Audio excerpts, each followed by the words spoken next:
Premier réseau philanthropique national, la Fondation de France encourage et accompagne les actions en faveur d'une société plus digne et plus juste. Katia Riccaboni en est responsable de programmes et de fonds individualisés Culture et Société. Elle était l'un des membres du jury de la première édition du prix Artistes citoyens engagés. Nous l'avons rencontrée.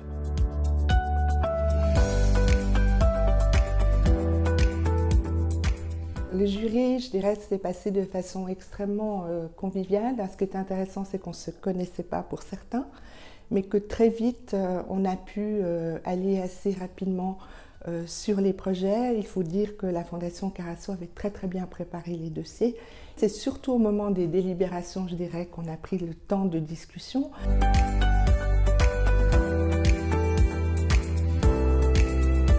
Les critères importants qui nous ont permis en fait de choisir ces lauréats, c'était d'une part la qualité artistique, bien évidemment, du travail de l'artiste, la capacité à faire des pas de côté, c'est-à-dire que même si c'était des artistes pour la plupart inscrits dans le monde de l'art, une capacité aussi à travailler sur des territoires, sur des questions de société.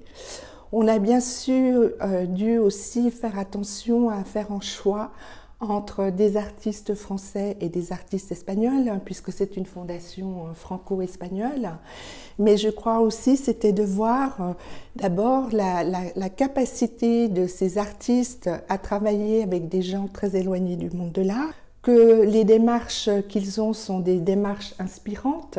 Et puis, on a aussi regardé, même si c'est très difficile, de voir quel était l'impact social que pouvaient produire ces projets.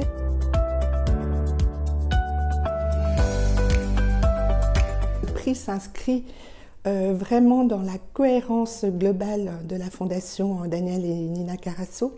Ils ont toujours placé la question de l'artiste en lien avec la société. Comment on fait communauté? Il y a quelque chose de très généreux aussi dans la façon d'avoir conçu ce prix en s'appuyant sur une expertise d'autres artistes ou d'associations qui ont déjà été soutenues par la Fondation Daniel et Nina Carasso. Il y a eu 5 artistes qui ont été primés. Mais je crois qu'il ne faut pas oublier les 5 autres, parce qu'il y avait aussi des propositions extrêmement intéressantes. Et je crois que l'enjeu maintenant, avec ce premier prix, c'est d'une part comment ces 5 artistes qui ont été retenus vont pouvoir travailler ensemble, ou en tout cas échanger, comment on fait œuvre ensemble, mais aussi peut-être adjoindre quelques projets des autres artistes qui n'ont pas été retenus, mais qui avaient une valeur aussi extrêmement importante, en tout cas à mes yeux.